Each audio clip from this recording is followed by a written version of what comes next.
They said she'd never fly again, career over. Wings clipped permanently.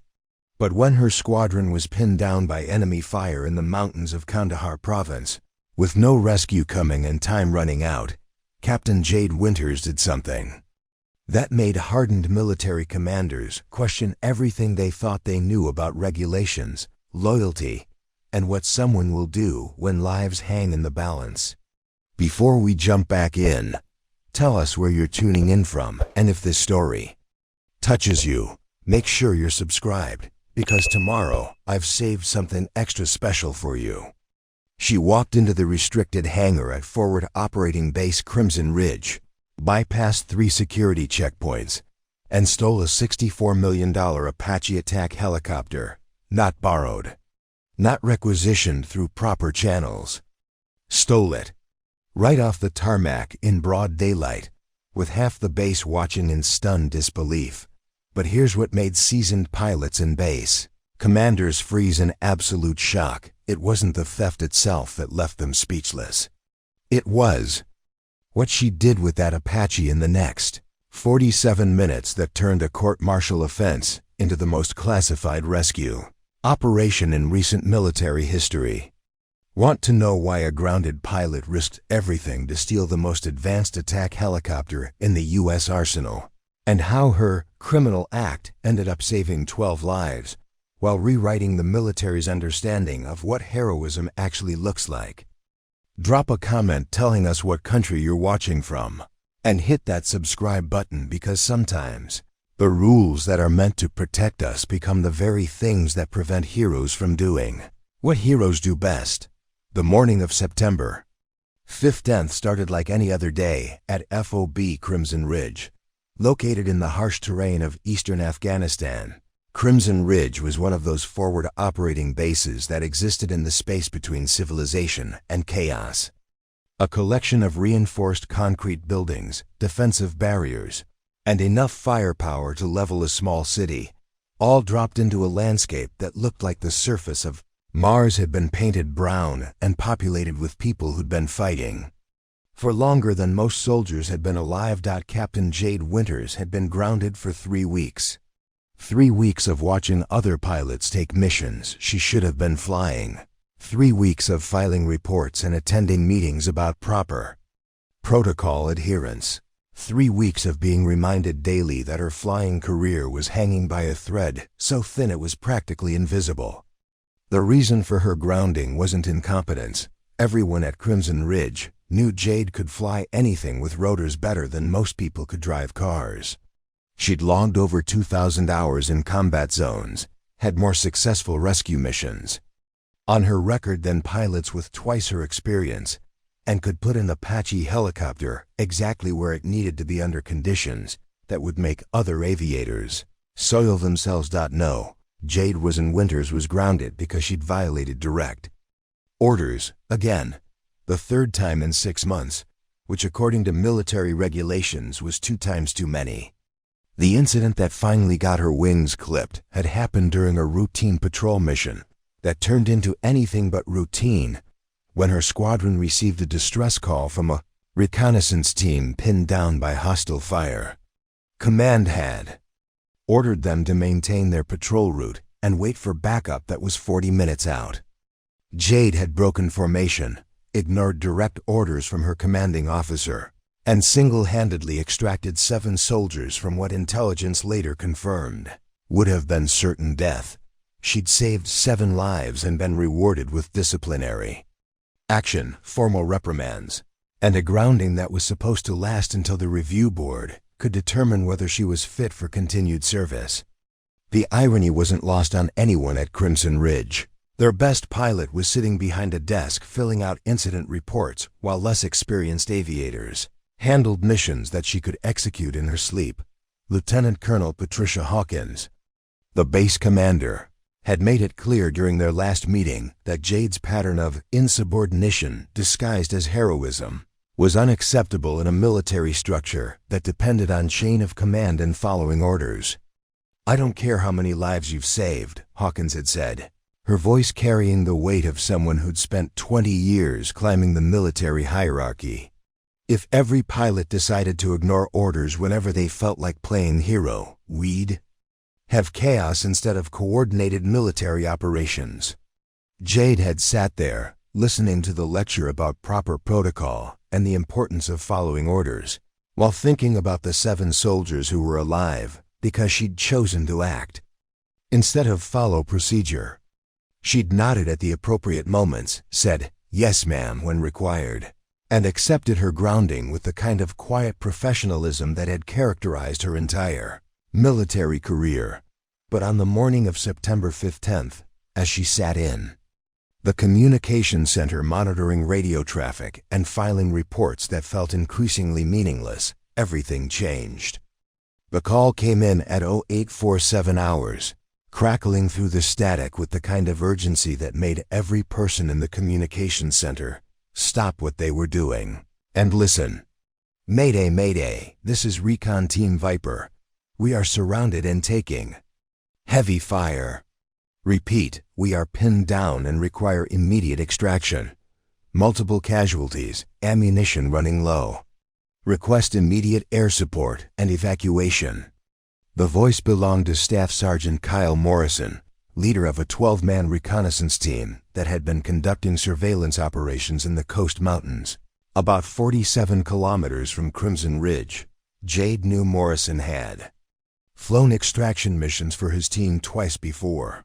Good soldier, experienced operator, not the type to call for help unless the situation was genuinely desperate. The response from base command was immediate and devastating. All available air assets were committed to ongoing operations. The nearest extraction team was 3 hours out. Weather conditions in the mountains were deteriorating rapidly, with visibility dropping and winds increasing to levels that would make helicopter operations extremely dangerous by the time backup arrived. In military terms, Recon Team Viper was on their own. In human terms, 12 soldiers were about to die because protocol demanded they wait for resources that wouldn't arrive in time to matter. And Captain Jade Winters, the best combat pilot at Forward Operating Base Crimson Ridge, was grounded for the crime of having saved too many lives by ignoring too many orders. That's when she made the decision that would either end her military career forever or redefine what it meant to be a hero in the modern military. Because sometimes the difference between following orders and doing what's right comes down to how much you're willing to risk for people who are counting on you to be there when everything goes wrong. Preparing and narrating this story took us a lot of time, so if you are enjoying it, subscribe to our channel. It means a lot to us. Now back to the story. Forward Operating Base. Crimson Ridge existed in a landscape that God seemed to have forgotten and the devil had claimed as his own. Perched on a plateau surrounded by jagged mountains that clawed at the sky like broken teeth, the base was a testament to human stubbornness in the face of geological hostility. The air was thin enough to make newcomers gasp during their first week, and the wind carried a constant layer of dust so fine it found its way into everything: weapons, food, lungs, dreams of home.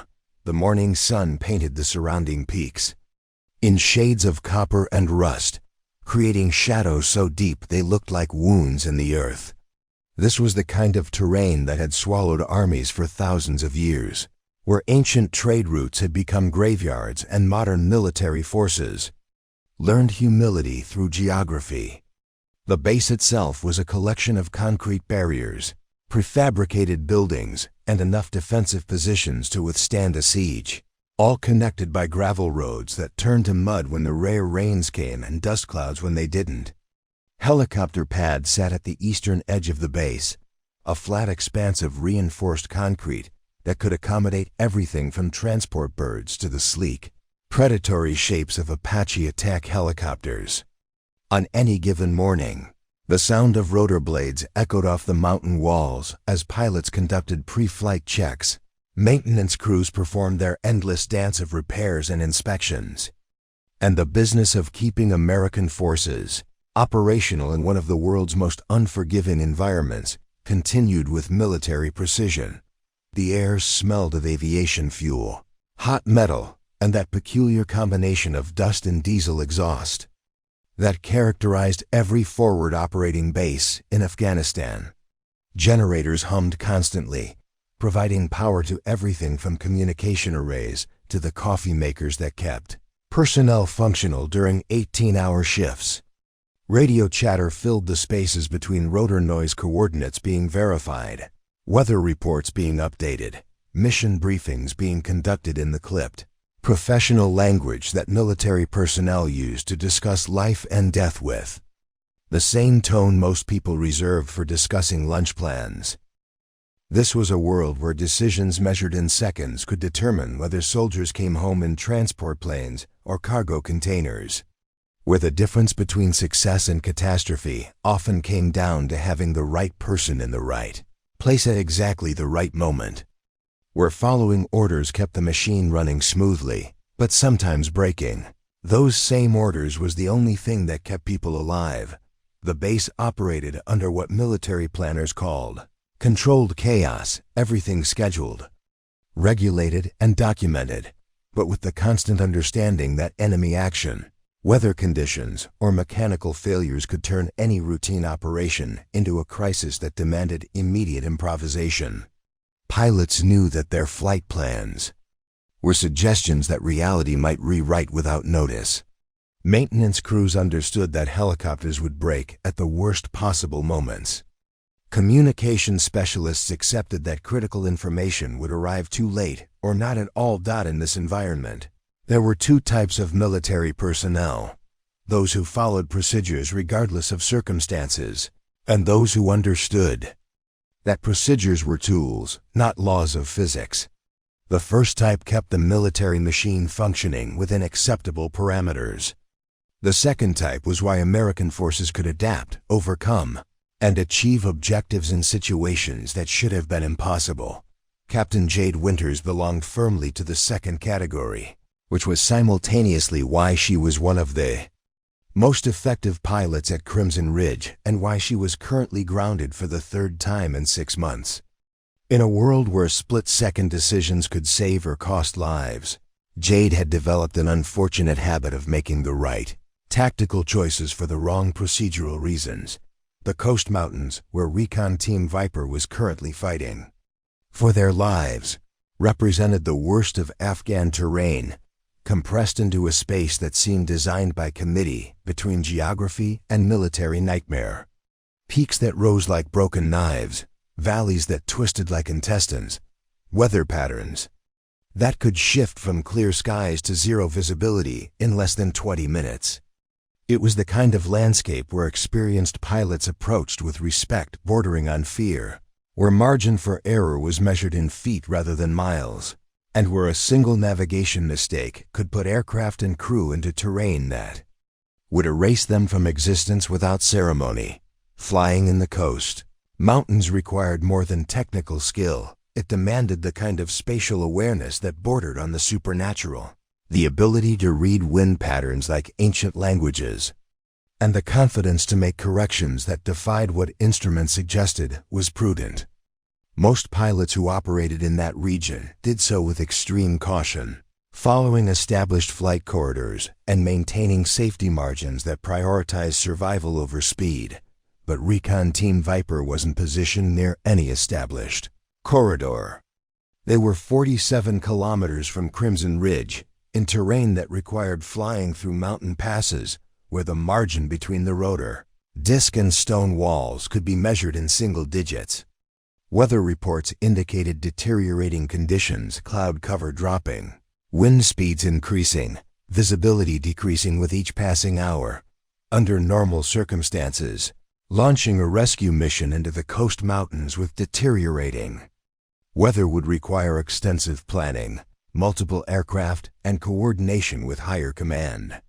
The kind of mission that took hours to organize and could only be attempted by pilots with extensive mountain flying experience and perfect weather conditions. Recon Team Viper didn't have hours.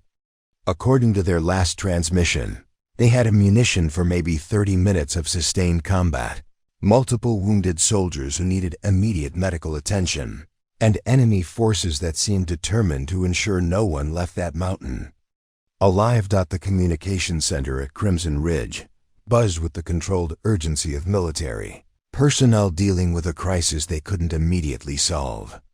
Radio operators maintained contact with the trapped reconnaissance team, while flight operations coordinated with regional command to determine what resources might be available.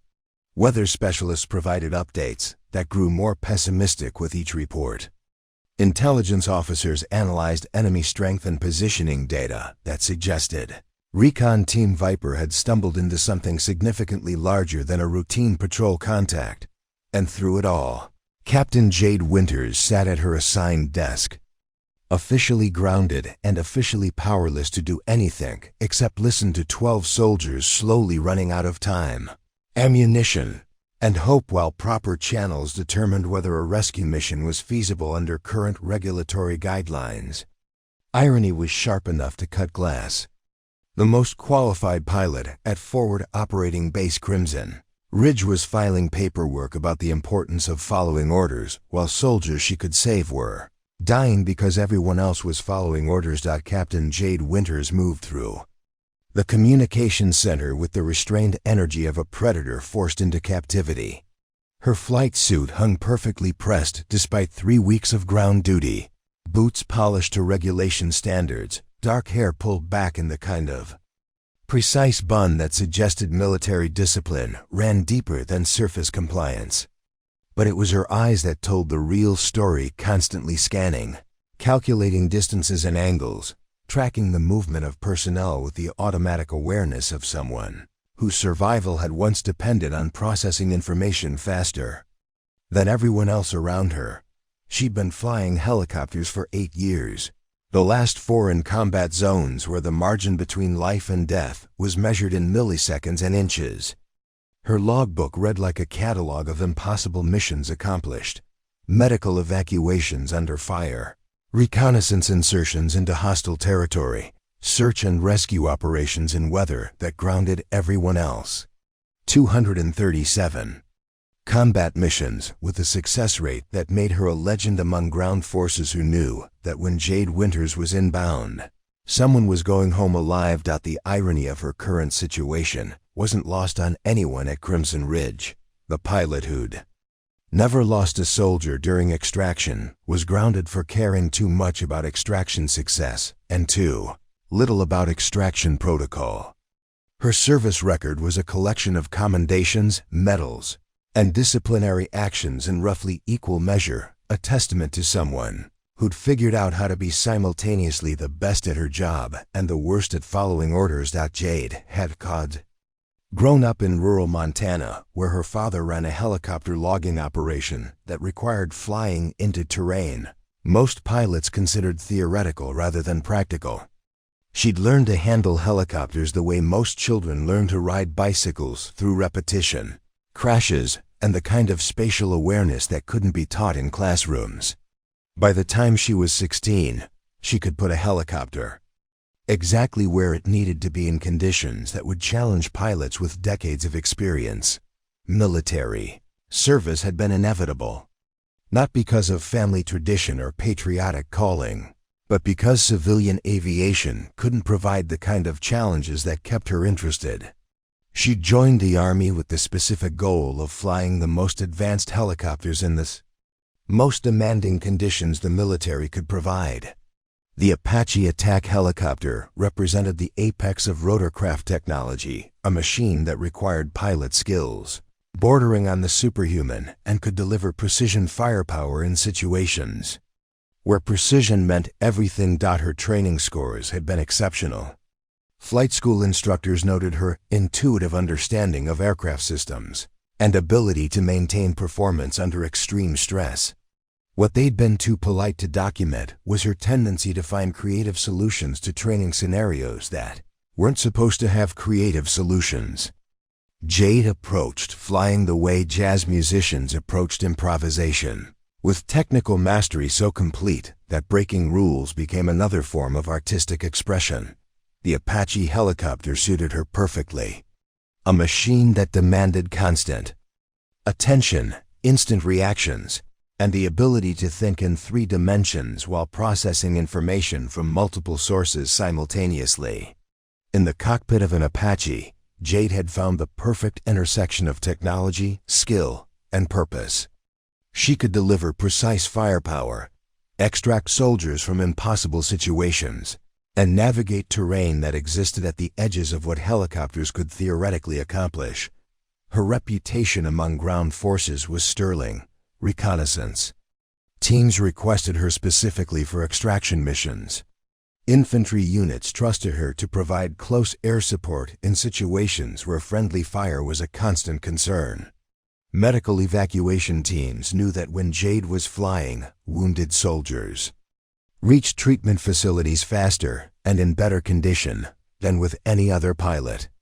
She developed an almost supernatural ability to find landing zones in terrain that shouldn't have had landing zones, to navigate in weather conditions that grounded other aircraft, and to maintain precise control while under enemy fire.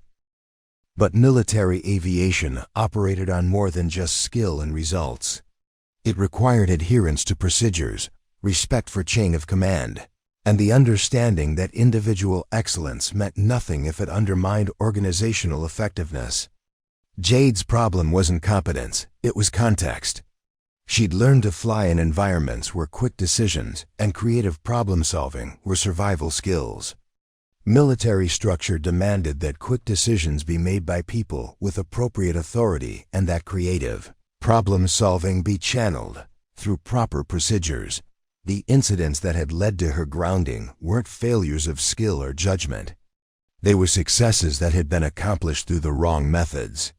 3 months ago, she diverted from a routine patrol to provide emergency close air support for a convoy under attack, arriving in time to prevent what intelligence later determined would have been a catastrophic ambush.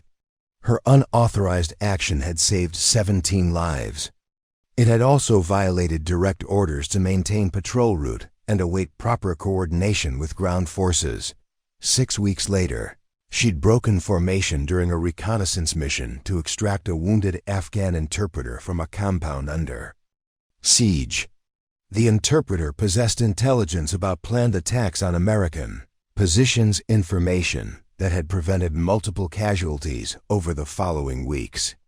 But the extraction had been accomplished without authorization from higher command and in violation of rules of engagement that required coordination with Afghan military forces. The third incident had been the most egregious from a disciplinary standpoint and the most successful from an operational perspective. During what should have been a routine supply run, Jade had received a distress call from a special operations team pinned down by enemy fire in the Kandahar Province. Command had ordered her to continue her supply mission and wait for quick reaction forces to handle the emergency. Instead, she diverted to the contact site and single-handedly extracted 7 special operations soldiers from what post-mission analysis confirmed would have been certain death. Each incident had followed the same pattern: immediate success, followed by disciplinary action. Lives saved, missions accomplished, protocols violated. The pattern had culminated in her current grounding: 3 weeks of desk duty while a review board determined whether her tactical brilliance outweighed her procedural unreliability, sitting in the communications center monitoring radio traffic while Recon Team Viper fought for survival 47 kilometers away. Jade felt like a surgeon forced to watch patients die because she wasn't authorized to operate. Every training instinct, every hour of combat experience, every lesson learned through years of pulling soldiers out of impossible situations screamed that she should be in the cockpit of an Apache, not behind a desk filing reports about proper procedural compliance. She knew the coast mountains better than any pilot currently at Crimson Ridge, had flown extraction missions in that terrain under conditions that would challenge the most experienced aviators, could navigate the mountain passes with her eyes closed and put an Apache into landing zones that existed more in theory than practice. But knowledge and capability meant nothing when regulations prevented their application. The radio crackled with another transmission from Staff Sergeant Morrison, his voice carrying the controlled desperation of someone who understood that hope was running out with ammunition. "Crimson Ridge, this is Viper. We're down to our last magazines. Multiple wounded requiring immediate medical attention. Request immediate extraction, or we're not making it off this mountain." Jade's hands clenched involuntarily, muscle memory. Reaching for controls that weren't there, preparing for maneuvers that regulations wouldn't allow her to attempt. Around her, the communications center buzzed with activity as personnel coordinated with regional command, requesting assets that wouldn't arrive in time and planning, operations that weather conditions would prevent. She stood up from her desk and walked to the window overlooking the helicopter pad, where 2 Apache attack helicopters sat ready for missions that proper authority hadn't yet authorized. Beautiful machines, perfectly maintained, capable of reaching the coast mountains in 23 minutes if someone had clearance to launch them. Captain Jade Winters, the most qualified pilot at Forward Operating Base Crimson Ridge, watched. The helicopters that could save 12 lives while regulations determined whether those lives were worth the risk of bending rules that had been written by people who'd never had to choose between following orders and preventing catastrophe.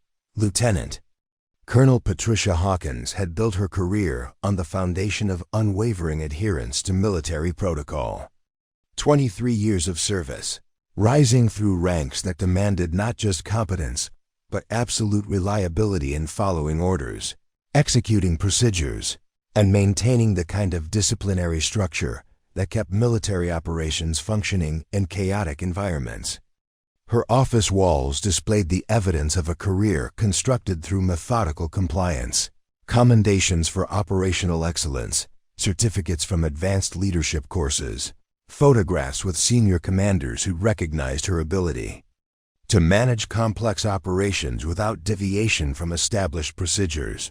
She was 46 years old, with graying hair kept in a regulation cut that never varied by more than millimeters, and the kind of bearing that suggested military discipline had been internalized so completely that it had become her natural state of existence. Her uniforms were pressed to geometric perfection, her desk organized with mathematical precision, and her schedule maintained with the kind of temporal accuracy that made subordinates check their watches when meeting with her. Hawkins had commanded Forward Operating Base Crimson Ridge for 18 months, overseeing operations that required coordinating aircraft, personnel, and resources across terrain that challenged every aspect of military logistics.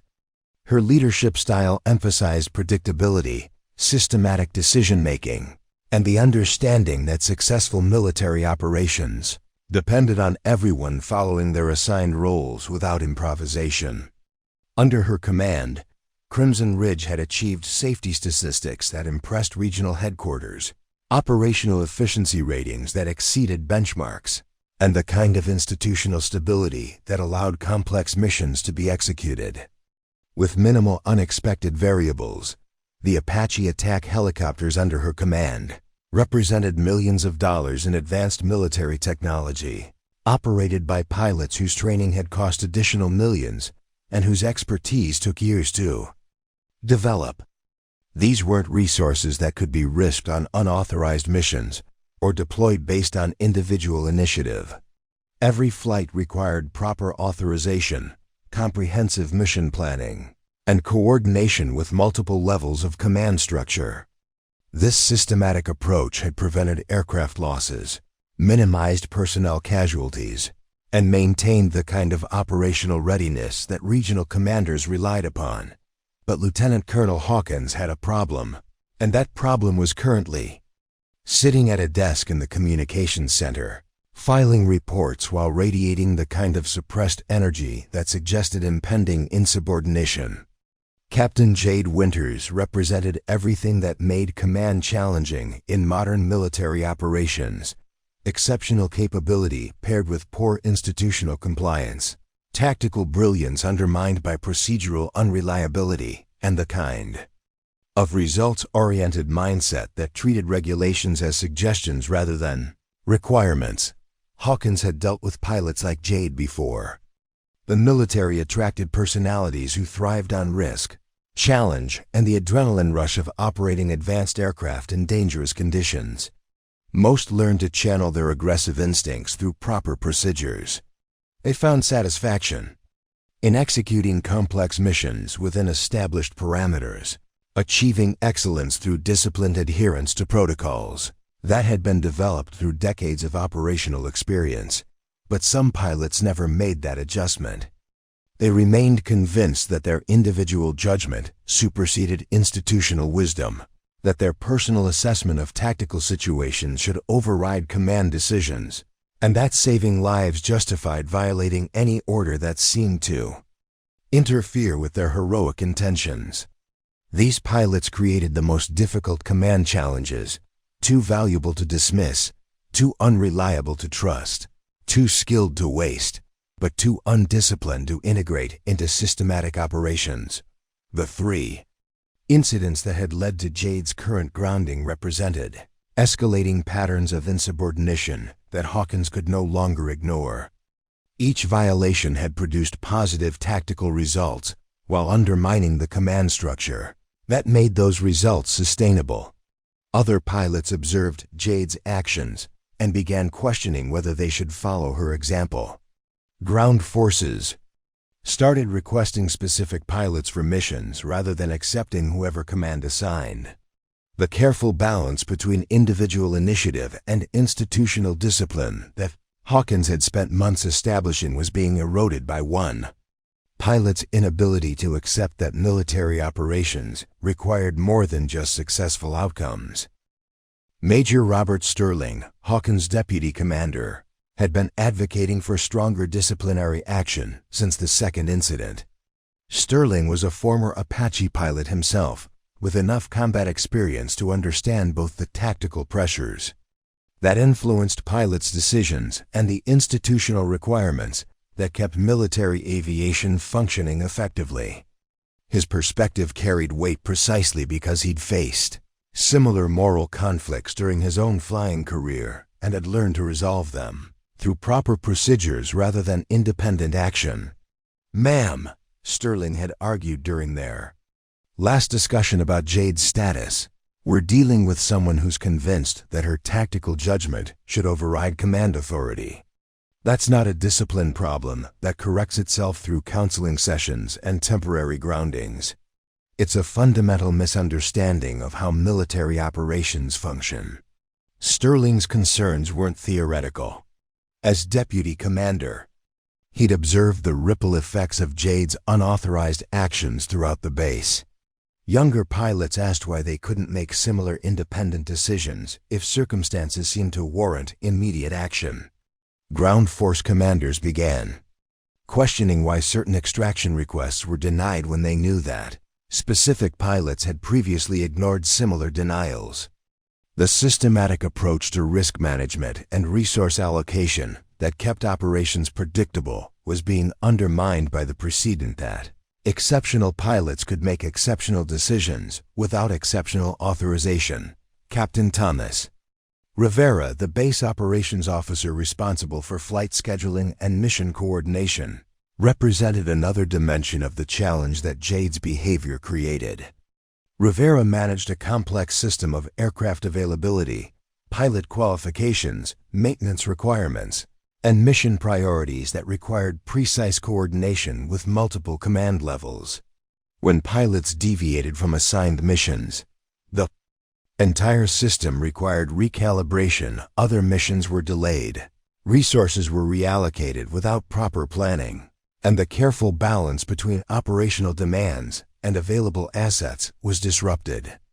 Every time she breaks formation or diverts from assigned missions, Rivera had explained to Hawkins, "I'm spending hours reconstructing schedules, explaining to regional command why our asset utilization doesn't match planned parameters, and trying to maintain readiness standards when I can't predict whether pilots will actually execute their assigned missions."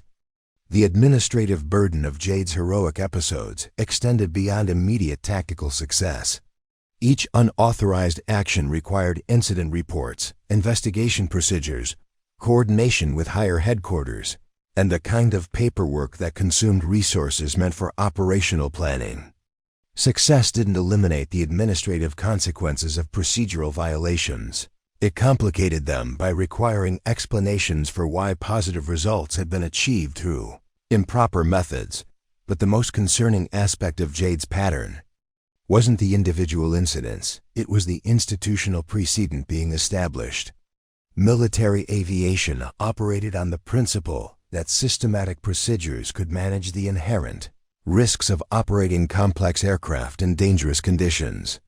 When exceptional pilots achieved exceptional results through exceptional violations of those procedures, other pilots began questioning whether the procedures themselves were unnecessary obstacles to mission success.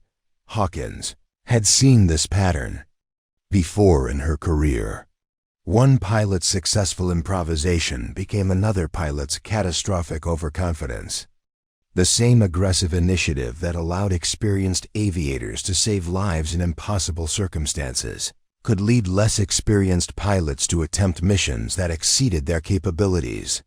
Military regulations weren't designed to prevent success. They were designed to prevent the kind of failures that occurred when individual judgment replaced institutional wisdom.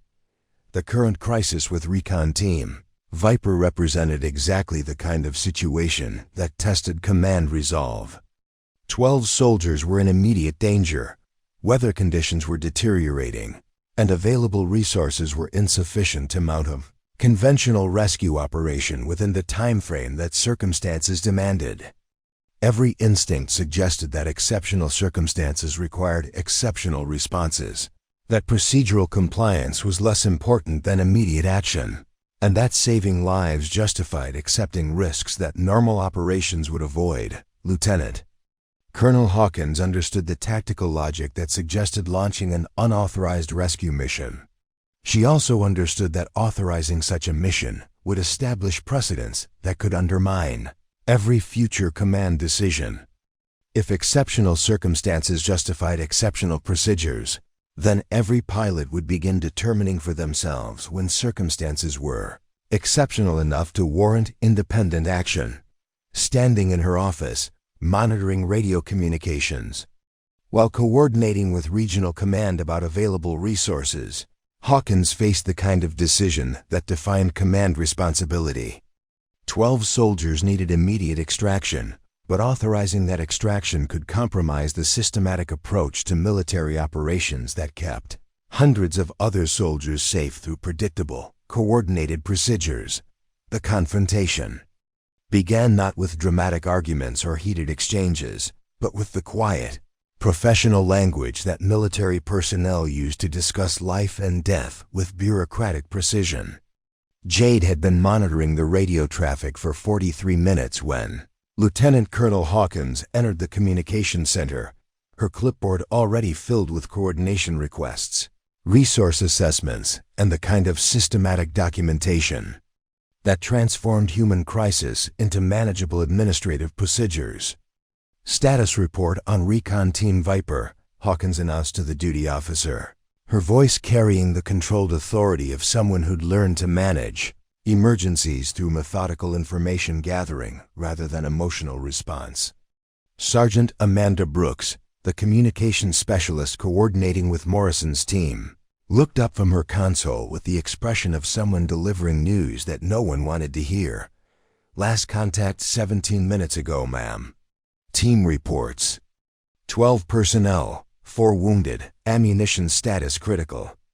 Enemy forces maintaining sustained contact from multiple positions. Weather deteriorating beyond safe flying parameters for standard extraction protocols." Hawkins nodded, processing information with the systematic approach that had characterized her entire command philosophy. Available air assets? Regional command reports no immediate availability. Closest extraction team is Charlie Flight from Kandahar. Estimated arrival time 3 hours minimum. Weather window closing rapidly. Visibility dropping below minimums. Wind speeds exceeding safety parameters for mountain operations. Captain Michael Torres, the duty operations officer, stepped forward with a tablet displaying current aircraft status.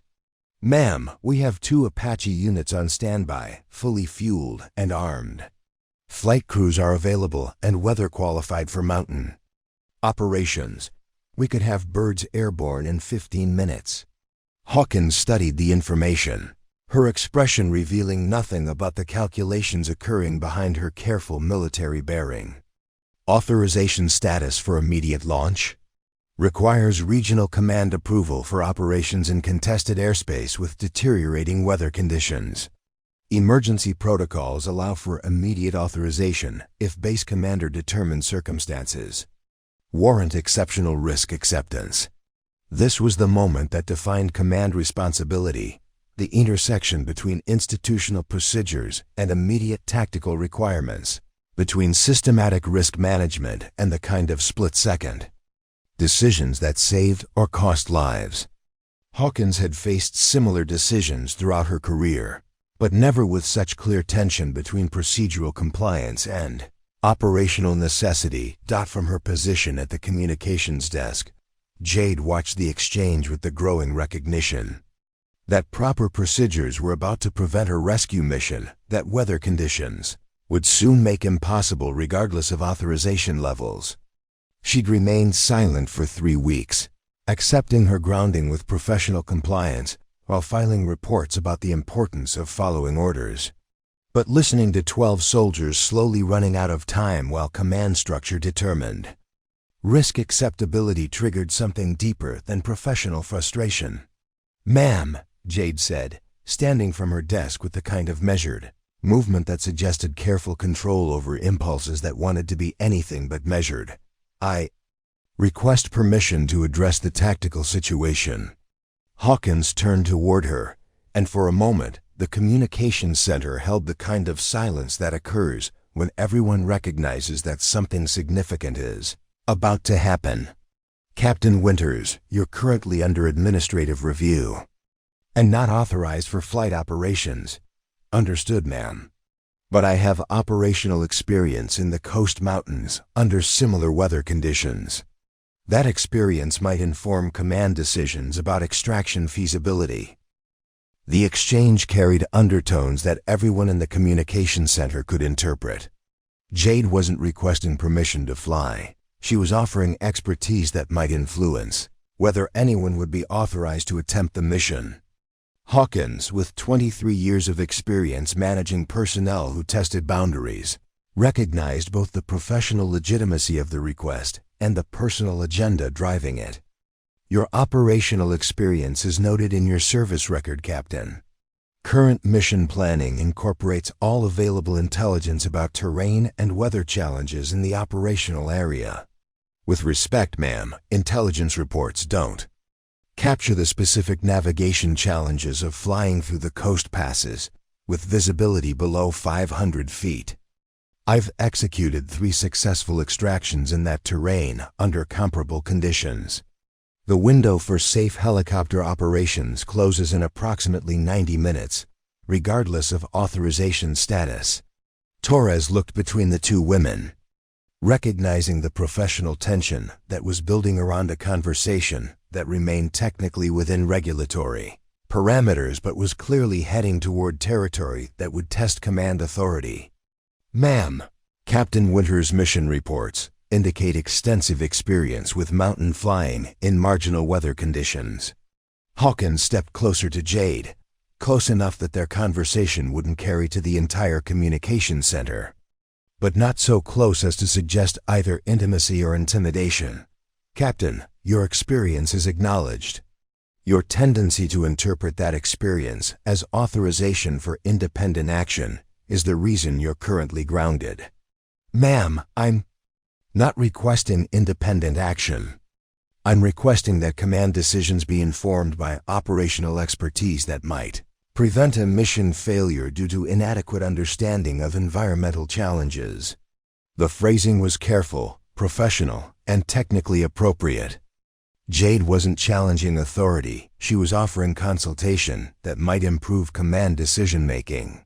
But both women understood that consultation often became the foundation for arguments about why specific actions were necessary regardless of authorization status. Major Sterling entered the communications center carrying a folder thick with coordination requests from Regional Command. "Ma'am, I've got updates from higher headquarters about available assets and authorization procedures for emergency extraction operations." Sterling glanced at Jade, his expression suggesting recognition that her presence in any discussion about extraction operations represented potential complications that proper procedures were designed to prevent. Regional Command is coordinating with multiple agencies about weather conditions, enemy activity levels, and resource allocation priorities. Estimated time for authorization decision is 60 to 90 minutes. 60 to 90 minutes, please. U.S. beyond safe flying windows, Torres observed, consulting weather reports on his tablet. Visibility is dropping consistently, wind speeds increasing. Even experienced mountain pilots won't be able to operate safely in that terrain once weather deteriorates past current projections. Jade felt the familiar tension that preceded moments when tactical requirements and procedural compliance diverged into mutually exclusive options. She'd experienced this conflict 3 times before, each occasion resulting in successful mission completion followed by disciplinary action. The pattern was becoming predictable: crisis situations that demanded immediate action, command structures that required systematic authorization, and time constraints that made systematic authorization impossible. "Ma'am," Jade said, her voice carrying the controlled urgency of someone who understood that politeness and proper procedure were consuming time that wounded soldiers didn't have. "I request permission to prepare mission planning materials for whatever extraction operation command authorizes. Weather analysis, terrain assessment, approach routes that account for current environmental conditions." Hawkins studied her carefully, recognizing the request as both professionally appropriate and potentially dangerous. Mission planning materials could become the foundation for unauthorized action if authorization was delayed beyond tactical viability. But refusing to allow preparation of such materials would suggest that command was prioritizing administrative control over operational readiness. "Captain Winters, you may prepare informational materials for command review. You are not authorized to participate in any operational planning beyond advisory consultation." "Understood, ma'am." Brooks's voice cut through the tension as another transmission arrived from Morrison's team. "Crimson Ridge, this is Viper. Enemy pressure increasing, ammunition down to final magazines. We've got 2 soldiers requiring immediate medical attention, or they're not making it off this mountain. Request any available support before we lose radio contact." The desperation in Morrison's voice transformed the communications center atmosphere from professional tension to urgent reality. 12 soldiers were fighting for survival while proper procedures determined whether saving them was worth the risk of bending rules that existed to prevent exactly the kind of independent decision-making that crisis situations seemed to demand. Jade moved toward the flight planning station, ostensibly to prepare the informational materials that Hawkins had authorized. But everyone in the communications center understood that the line between preparing information and preparing for action was thinner than regulatory language suggested, and that Captain Jade Winters had a documented history of interpreting authorization boundaries in ways that prioritized tactical success over procedural compliance. The confrontation had begun with professional politeness, continued through careful boundary testing, and was now approaching the point where institutional authority and individual initiative would either find accommodation or collision. The crisis reached its breaking point at 11:34 hours when Staff Sergeant Morrison's voice crackled through the communications center with the kind of transmission that strips away all pretense of professional distance. "Crimson Ridge, this is Viper Actual. We are being overrun. I say again, we are being overrun. Enemy forces breaching our perimeter from the north and east. We have 2 KIA, 4 wounded critical, Ammunition exhausted, except for sidearms. This is our final transmission before we lose comms equipment. The static that followed Morrison's last words filled the communications center with a silence that felt heavier than the mountain air outside. Every person in the room understood. They had just listened to 12 American soldiers transition from rescue candidates to casualty statistics. The systematic procedures that governed military operations, the coordination requirements that ensured proper resource allocation, the authorization protocols that prevented unauthorized risk-taking, all of it had just been rendered irrelevant by the simple reality that time had run out. Brooks stared at her console, her hands hovering over controls that could no longer reach the soldiers they were meant to support. Viper team is off comms, ma'am. No response to repeated calls. Lieutenant Colonel Hawkins stood in the center of the communications center, surrounded by the technological apparatus that connected Crimson Ridge to every military asset in the region, and none of it could help 12 soldiers who were 47 kilometers away and fighting their last battle with empty weapons. Her clipboard full of coordination requests and procedural requirements had become a collection of irrelevant paperwork, forms that would be filled out after the fact to document why proper procedures had prevented a rescue mission that weather conditions had made impossible anyway. Regional command status? She asked, though the question felt more like protocol than hope. Major Sterling consulted his radio, coordinating with higher headquarters that were dealing with their own coordination requirements and authorization. Procedures. Still pending approval, ma'am. Weather reports from Kandahar indicate their extraction team is grounded due to deteriorating conditions. Visibility 0, winds gusting beyond safe operating parameters. Captain Torres moved to the weather monitoring station, where satellite imagery showed the storm system that had been building over the coast mountains for the past 6 hours. Ma'am, weather window has closed. Even if we received immediate authorization, current conditions exceed safety parameters for helicopter operations in mountainous terrain. No pilot should attempt flight in this weather. The phrase, "no pilot should attempt flight," hung in the air like a challenge that everyone recognized. But no one wanted to acknowledge directly. Because while it was true that regulations prohibited helicopter operations in current weather conditions, it was also true that exceptional pilots had accomplished exceptional missions under conditions that regulations considered impossible. The difference between no pilot should attempt and no pilot could accomplish was measured in skill levels that existed beyond normal operational parameters. Jade had been standing at the flight planning station for 23 minutes, ostensibly preparing informational materials, but actually calculating approach routes, fuel requirements, and navigation solutions for a mission that authorization procedures would never approve in time to matter. Her tablet displayed terrain maps overlaid with current weather conditions, showing approach vectors that could work if someone was willing to accept risks that violated every standard operating procedure in military aviation. She'd identified 3 possible routes through the mountain passes, each requiring different combinations of technical skill and acceptable risk. The first route followed established corridors but would take 37 minutes each way, putting the round trip beyond fuel capacity with weather continuing to deteriorate.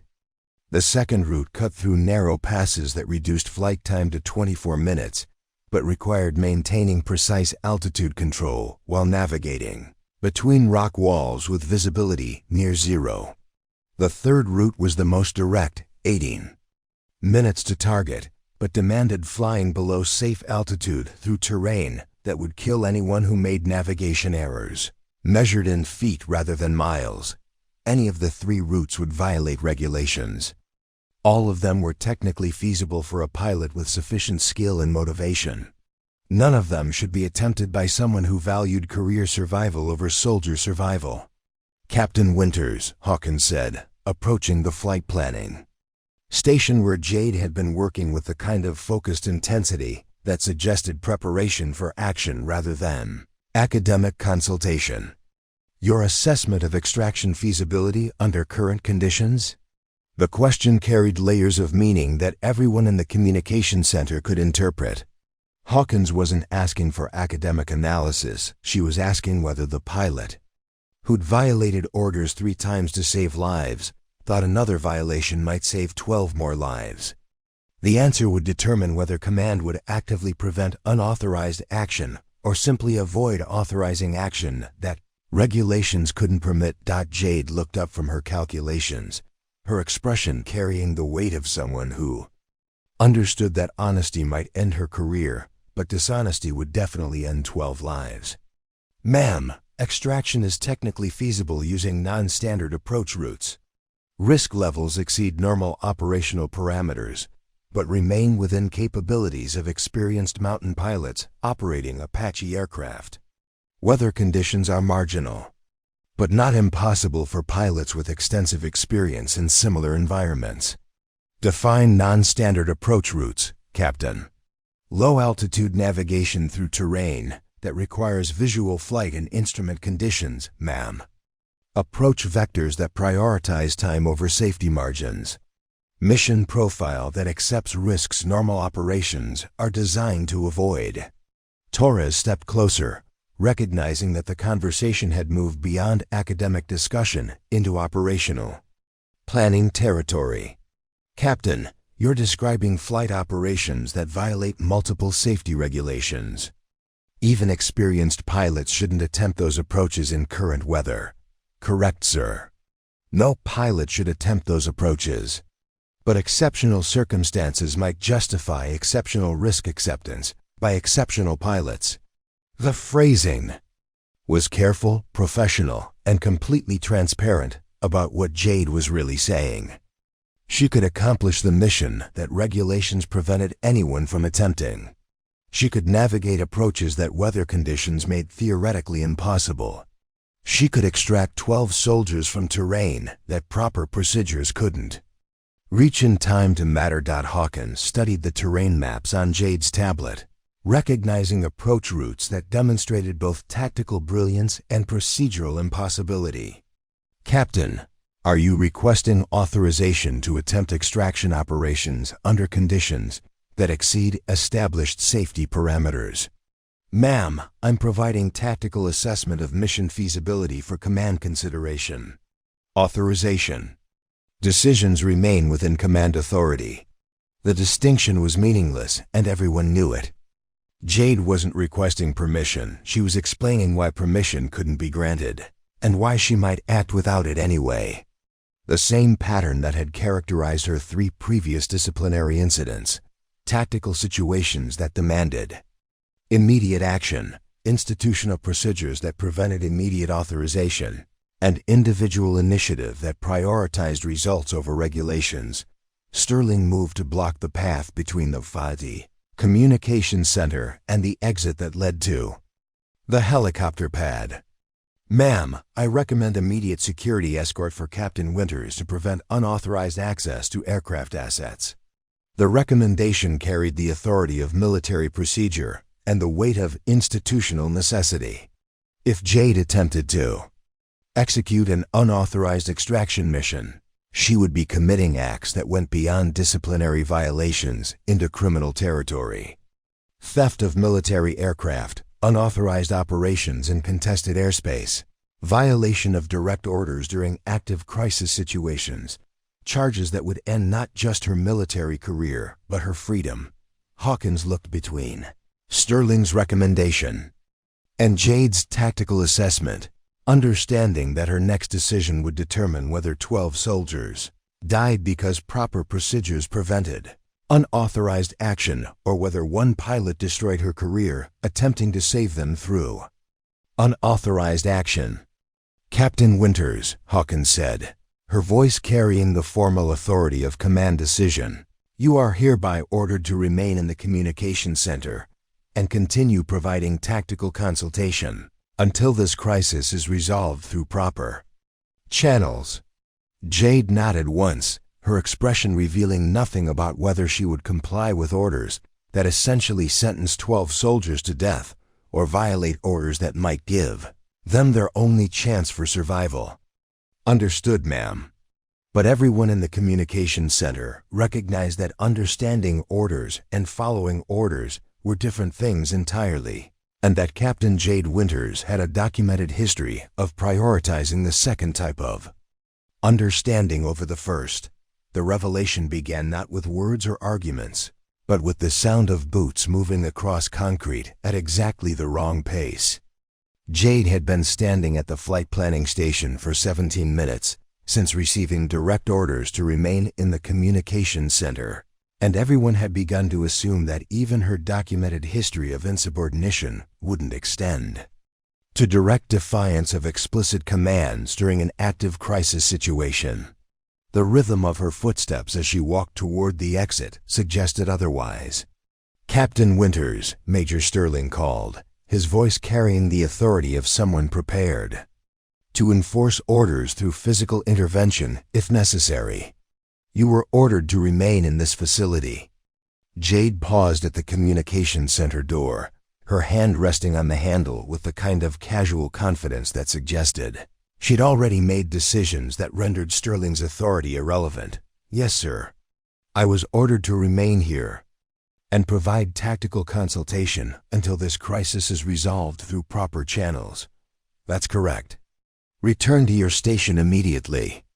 Instead of complying, Jade turned to face the assembled personnel with an expression that revealed something fundamental had shifted in her calculations about career survival versus operational necessity.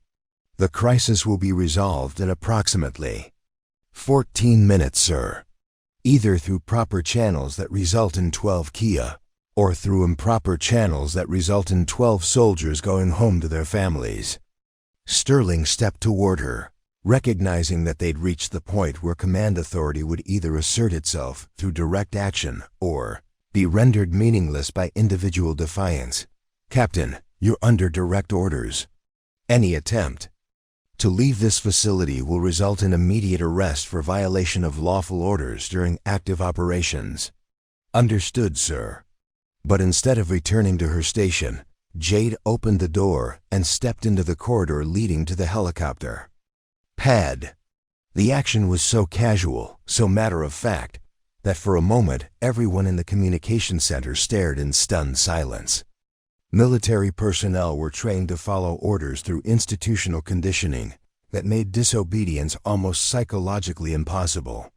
Watching someone simply walk away from direct commands felt like observing a fundamental law of military physics being violated in real time. Sterling keyed his radio to alert security forces, but Jade's voice stopped him before he could transmit. "Major, I respectfully suggest you delay that call for approximately 90 seconds. You might want to observe what happens next before deciding whether to prevent it." The phrasing carried implications that made Sterling hesitate. Jade wasn't just violating orders, she was suggesting that her violation might produce results that would change how command viewed the situation.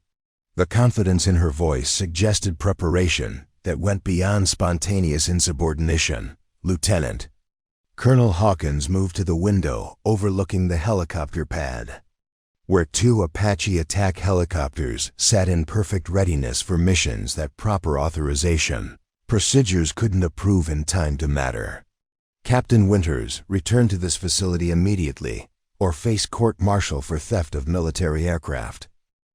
Jade had reached the helicopter pad and was walking toward the nearest Apache with the purposeful stride of someone whose decisions had moved beyond career considerations into territory where personal consequences became irrelevant compared to operational necessity.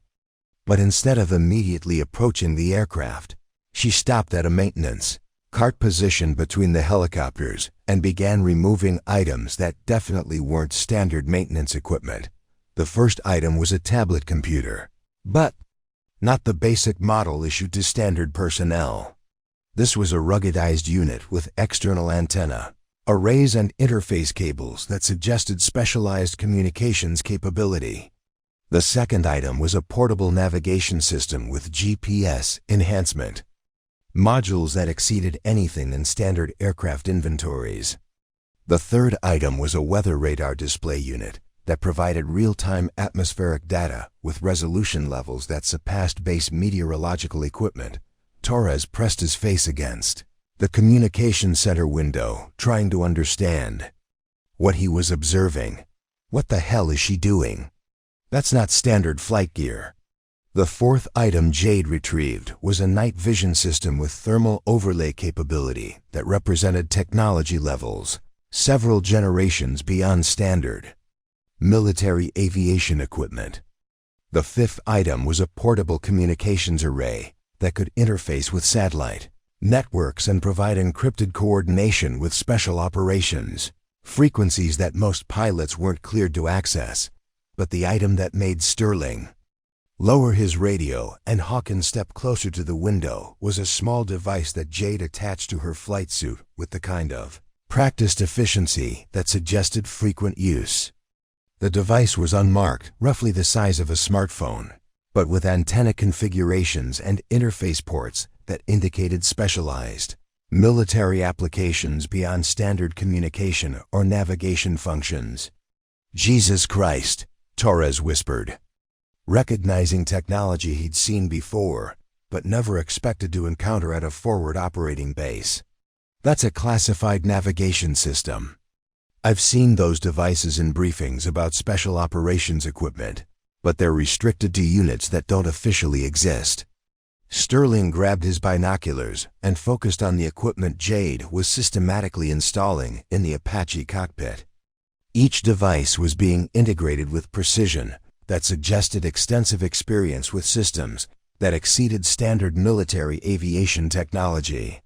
Where the hell did she get that equipment? That gear isn't available through normal supply channels. Hawkins studied Jade's movements with growing recognition that they were observing something that went beyond unauthorized mission planning into territory that challenged fundamental assumptions about who Captain Jade Winters actually was. The efficiency with which she was installing advanced navigation and communication systems suggested familiarity that couldn't be acquired through standard military training.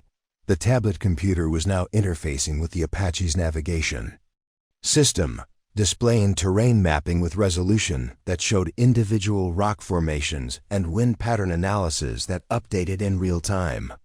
The portable weather radar was providing atmospheric data that revealed approach corridors through the storm system that base meteorological equipment couldn't detect. The night vision system was displaying thermal signatures that identified specific landing zones in terrain that infrared satellites had marked as inaccessible. But the device that made Hawkins reach for her secure communications radio was a small black unit that Jade activated with biometric scanning, causing every electronic display in the Apache cockpit to reconfigure into interface configurations that weren't included in any standard aircraft manual. The helicopter's standard systems were being enhanced by technology that transformed operational capabilities beyond anything that regular military aviation could accomplish. "Ma'am," Brooks said from her communication station, her voice carrying the uncertainty of someone who'd just detected something impossible. "I'm picking up encrypted transmissions from that aircraft using frequencies that aren't assigned to this base. Actually, frequencies that aren't assigned to any base in this region."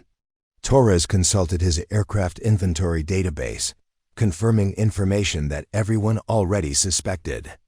"Ma'am, none of that equipment is listed in our aircraft modification records. Captain Winters is installing systems that aren't supposed to exist on military helicopters." Sterling adjusted his binoculars, focusing on identification markings that were barely visible on the specialized equipment. "Those devices have classification codes I've never seen before. Whatever she's installing, it's beyond our authorization levels to even observe." The Apache helicopter was being transformed from a standard attack aircraft into something that resembled the kind of specialized platform used by units that operated beyond normal military parameters. Each piece of equipment was enhancing capabilities that would allow navigation and operation in conditions that standard aircraft couldn't handle. using technology that standard military personnel weren't supposed to know existed. Hawkins keyed. Her secure radio, connecting directly to regional command with the kind of priority, frequency reserved for situations that exceeded base-level authority. This is Crimson Ridge Actual requesting immediate verification on Captain Jade Winters, service record classification levels, and equipment authorization for specialized aviation systems. The response came back within 30 seconds, but instead of providing requested information, it transferred her call to a number that wasn't listed in any military directory. The voice that answered carried authority that made her 23 years of command experience feel suddenly inadequate. Colonel Hawkins, this is classified operations coordination. Captain Winters is cleared for equipment and mission parameters beyond your authorization level. Do not interfere with her operational preparations. Sir, she's violating direct orders and stealing military aircraft for unauthorized operations. Colonel, Captain Winters is authorized for independent, operational decisions under circumstances that exceed standard command protocols. Your orders are to provide whatever support she requires and document nothing about her equipment or mission parameters. The transmission ended, leaving Hawkins staring at a secure radio that had just informed her that the pilot she'd grounded for insubordination was operating under authorities that superseded her command and using equipment that exceeded her clearance. Level to observe, on the helicopter pad, Jade had completed installation of her specialized systems and was conducting pre-flight checks on an Apache helicopter that had just been transformed into something that existed beyond standard military aviation capabilities. Whatever she was really doing at Forward Operating Base Crimson Ridge, it hadn't been fixing infrastructure or following standard pilot protocols. The validation came not from the mysterious voice on the secure radio, but from Chief Warrant Officer Marcus Kane, who had been observing Jade's equipment installation from the maintenance hangar with the growing recognition of someone who'd seen similar technology in places that didn't appear on standard military maps. Kane was a 30-year veteran of military aviation, with enough classified missions in his background to understand when he was witnessing capabilities that existed beyond normal operational parameters. He approached the communication center with the purposeful stride of someone carrying information that would fundamentally change how everyone understood the situation they were observing. Kane's service record included deployments with units that officially didn't exist, maintenance responsibilities for aircraft that carried no identification markings, and enough experience with specialized operations to recognize when standard military procedures were inadequate for managing exceptional circumstances. Colonel Hawkins, Kane announced as he entered the communication center, his voice carrying the authority of someone who'd spent decades working with technology that pushed the boundaries of what military aviation could accomplish. I need to brief you on Captain Winters' actual operational status and equipment authorization levels. Hawkins turned from the window where she'd been watching Jade complete her pre-flight preparations, her expression revealing the confusion of someone who'd just been informed that her authority was insufficient to manage situations occurring within her own command. Chief Kane, explain what you know about specialized equipment being installed on my aircraft. Kane consulted a tablet that contained information classified beyond anything normally available at forward operating bases. Ma'am, Captain Winters isn't actually assigned to Forward Operating Base Crimson Ridge for standard aviation duties.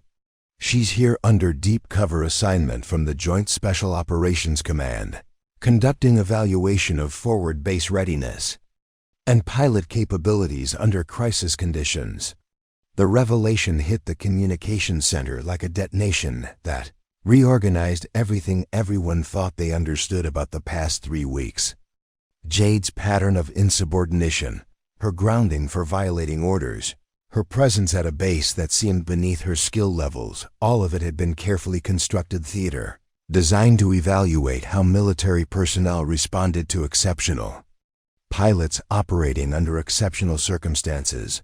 Sterling stepped forward, his expression revealing the mixture of embarrassment and anger that accompanied the realization that he'd been participating in an evaluation exercise without knowing it. "Chief, are you telling us that Captain Winters has been conducting some kind of test operation while we thought we were managing disciplinary problems?" "Negative, sir. Captain Winters' cover assignment was real, but secondary to her primary mission. She's been using Forward Operating Base Crimson Ridge as a staging area for classified operations that require specialized equipment and authorization, levels that exceed normal command structures."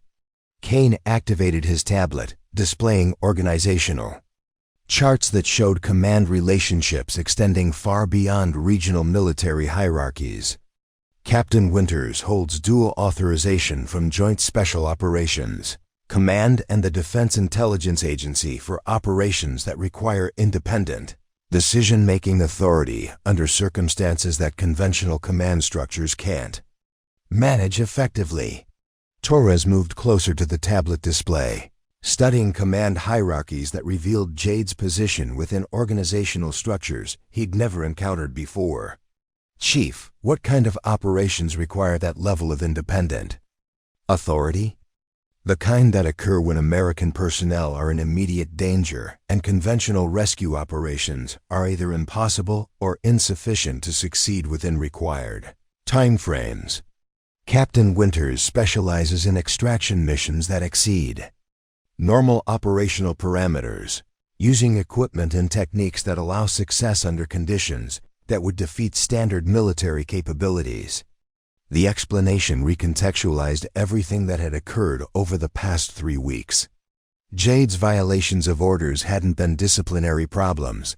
They'd been demonstrations of capabilities that conventional military structure couldn't accommodate. Her grounding hadn't been punishment, it had been cover for mission preparation that required equipment installation and tactical planning that couldn't be conducted within normal operational frameworks. Hawkins studied the organizational charts, recognizing command relationships that extended through agencies and authorities she'd heard of but never coordinated with directly. "Chief Kane, why wasn't I briefed on specialized operations being conducted from my base?"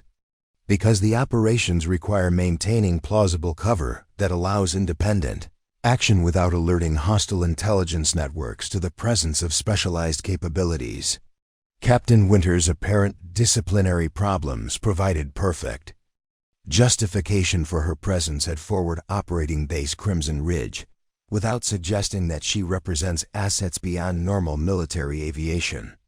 Kane scrolled through mission records that documented operations Jade had conducted throughout the region, using Forward Operating Base Crimson Ridge as a staging area for extraction missions that had saved American lives while maintaining the illusion that she was simply another pilot with attitude problems. 3 weeks ago, her unauthorized extraction of the Special Operations Team in Kandahar Province prevented the compromise of intelligence sources that would have cost dozens of American lives. 6 weeks ago, her violation of orders during the convoy ambush response prevented what intelligence later determined would have been a catastrophic loss of personnel and equipment. Brooks looked up from her communication station, recognition dawning as she connected patterns she'd observed but hadn't understood. "Ma'am, those incidents weren't disciplinary problems. They were successful completion of missions we didn't know she was conducting." The specialized equipment Jade had installed in the Apache helicopter represented technology specifically designed for operations that conventional military aviation couldn't accomplish. Real-time weather penetration systems that allowed navigation in conditions that grounded standard aircraft. Encrypted communication arrays that provided coordination with intelligence assets that normal military units couldn't access. Navigation systems that could identify landing zones and approach routes that satellite imagery marked as impossible. Kane activated another display, showing the current tactical situation in the coast mountains, overlaid with analysis that revealed why conventional extraction operations had been impossible, and why Jade's specialized capabilities represented the only viable option for rescuing Recon Team Viper. Captain Winters' equipment allows her to navigate through weather conditions that would defeat normal helicopter operations. Her communication systems can coordinate with intelligence assets that provide real-time enemy position data. Her navigation technology can identify approach routes that standard military aviation can't detect or utilize. Sterling studied the tactical analysis, beginning to understand why someone with Jade's capabilities would be positioned at forward operating base Crimson Ridge, under cover that made her appear to be a disciplinary problem rather than a specialized asset. Chief, she's been waiting for exactly this kind of situation, hasn't she? Affirmative, sir. Captain Winters' assignment here was specifically designed to provide specialized extraction capability for situations that exceed conventional military response options. The crisis with Recon Team Viper represents exactly the kind of scenario that her presence was meant to address. Torres consulted the weather data, understanding for the first time why someone would install specialized equipment that allowed operations under conditions that grounded everyone else. The storm system, the terrain challenges, the time constraints. Conventional extraction operations were never going to succeed under these parameters. Correct, sir. Captain Winters' mission was to provide backup extraction capability for situations that conventional forces couldn't handle. Her apparent pattern of insubordination was actually a series of successful operations that demonstrated her readiness to execute the kind of independent action required for specialized missions. Hawkins moved back to the window overlooking the helicopter pad, where Jade was completing final preparations for a mission that would either validate 3 weeks of careful planning or result in the loss of both the specialized pilot and the soldiers she was attempting to rescue. Chief Kane, what are her chances of successfully extracting 12 soldiers from terrain that defeated conventional operations? Kane consulted mission probability assessments that factored in Jade's specialized equipment, her operational experience, and the specific challenges presented by current tactical and environmental conditions. Under normal circumstances, with standard equipment and conventional authorization procedures, success probability would be near zero. With Captain Winters' specialized capabilities and independent operational authority, success probability is approximately 73%. And if she doesn't attempt the extraction, Recon Team Viper has zero probability of survival beyond the next 26 minutes. The mathematics were stark and undeniable. 12 soldiers were going to die unless someone with specialized capabilities attempted an operation that conventional military procedures couldn't authorize in time to matter. Captain Jade Winters wasn't violating orders. She was executing the mission she'd been positioned to accomplish when conventional options proved inadequate. Sterling lowered his binoculars, understanding finally that he'd been observing the deployment of capabilities he'd never been authorized to know existed. Ma'am, we've been trying to prevent exactly the kind of operation that Captain Winters was sent here to conduct. Kane confirmed what everyone was beginning to understand. Yes, sir. Her entire assignment has been preparation for independent action under circumstances that conventional command structures can't manage effectively. The crisis with Recon Team Viper represents successful mission activation, not unauthorized action requiring prevention. On the helicopter pad, Jade completed her final equipment checks and began starting the Apache helicopter using procedures that incorporated technology modifications beyond anything in standard operating manuals. The aircraft was being prepared for a mission that existed outside normal military operations, conducted by a pilot whose actual assignment had been successfully concealed for 3 weeks, while she waited for exactly the kind of crisis that had just developed in the Coast Mountains. The demonstration of Jade's exceptional capabilities began the moment the Apache's rotors achieved liftoff velocity, transforming from the theoretical possibility of specialized operations into the visceral reality of watching someone accomplish the impossible in real time. The helicopter rose from the pad with a precision that immediately distinguished Jade's flying from anything the personnel at Crimson Ridge had previously observed, not just technically proficient, but operating at levels of spatial awareness and control that redefined what helicopter aviation could accomplish. Chief Kane had positioned himself at the communications monitoring station, using equipment that could track Jade's progress through specialized frequencies that provided data beyond standard radar capabilities. "She's entering the first mountain pass now," he announced, his voice carrying the controlled tension of someone who understood exactly how dangerous the route Jade had chosen actually was. Visibility near zero, wind gusts exceeding 40 knots. Terrain clearance measured in feet rather than safe margins. The weather radar display showed conditions that should have made helicopter flight impossible. A storm system with wind shears that could destroy aircraft, cloud cover that eliminated visual references, and precipitation that created icing conditions at altitudes required for mountain navigation. Jade was flying through atmospheric conditions that meteorological experts had classified as prohibitive for aviation operations, using navigation technology that allowed her to maintain precise control while everyone else could only monitor her progress through electronic signatures. Torres monitored the flight tracking system, watching data that revealed flying techniques beyond anything in standard pilot training. "She's maintaining 40-foot altitude clearance through passes that are barely 60 feet wide. At these wind speeds with zero visibility, that's not piloting. That's some kind of technological telepathy." The specialized equipment Jade had installed was providing real-time analysis of terrain, weather, and navigation that created a three-dimensional map of the environment, more detailed than anything available to conventional aircraft.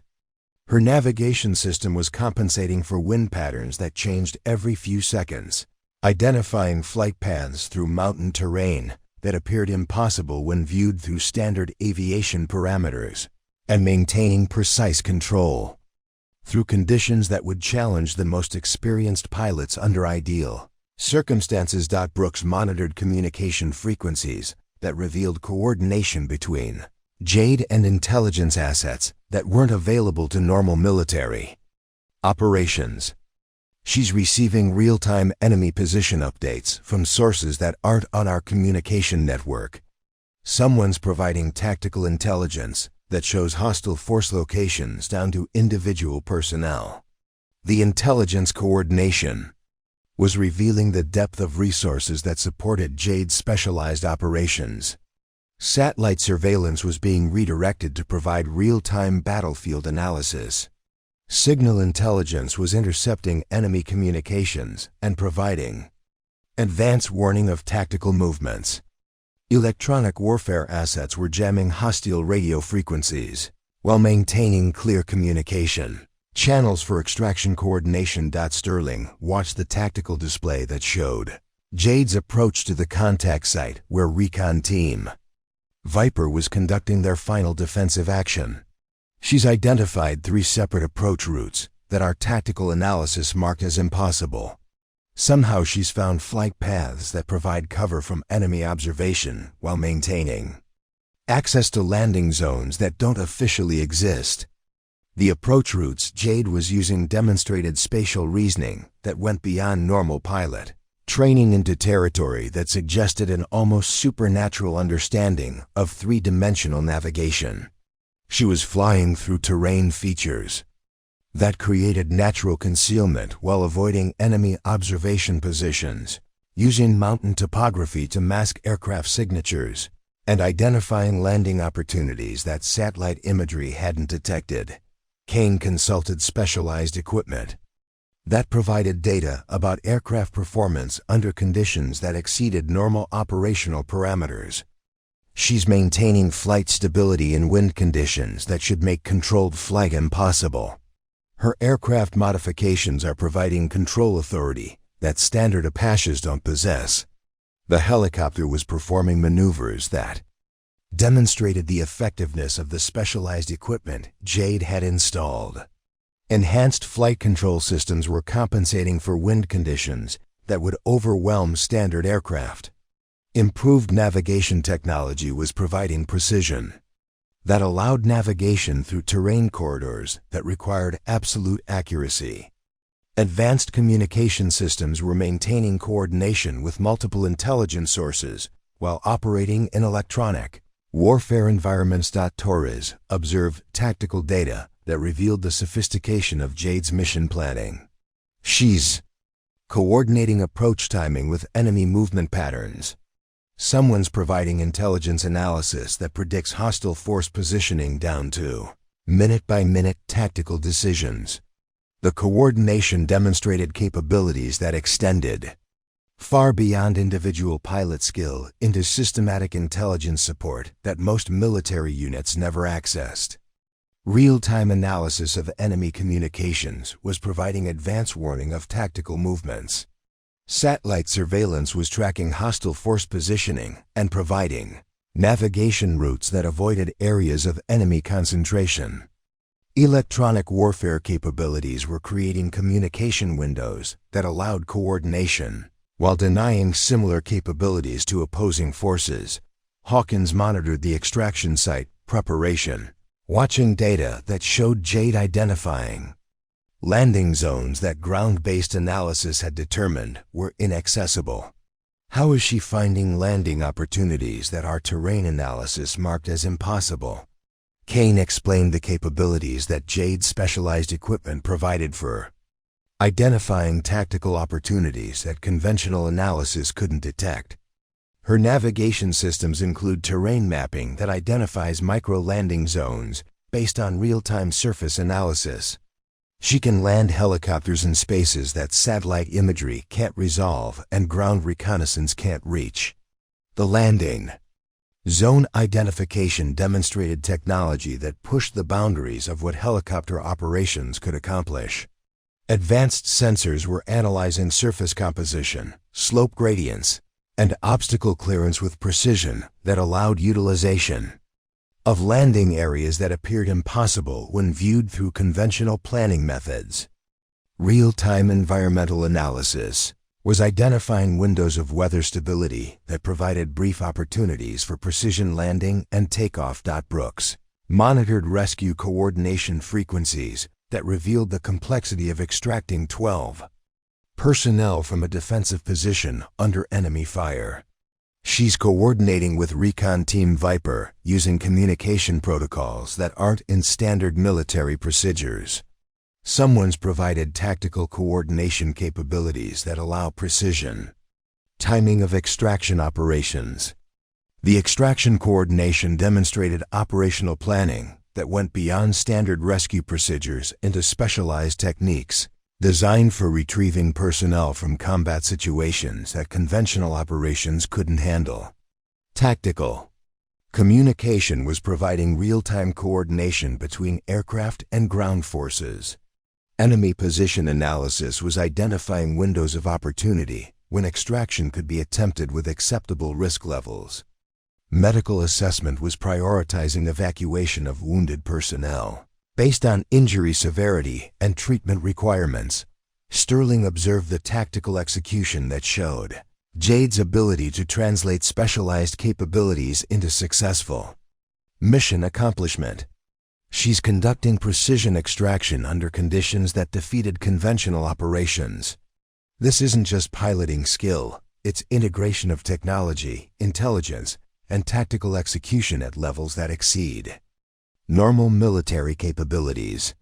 The extraction operation was demonstrating why Jade's specialized assignment had been necessary for situations that conventional military responses couldn't handle effectively. Her equipment was providing capabilities that allowed operations under impossible conditions. Her intelligence support was providing situational awareness that enabled tactical decisions beyond normal operational parameters.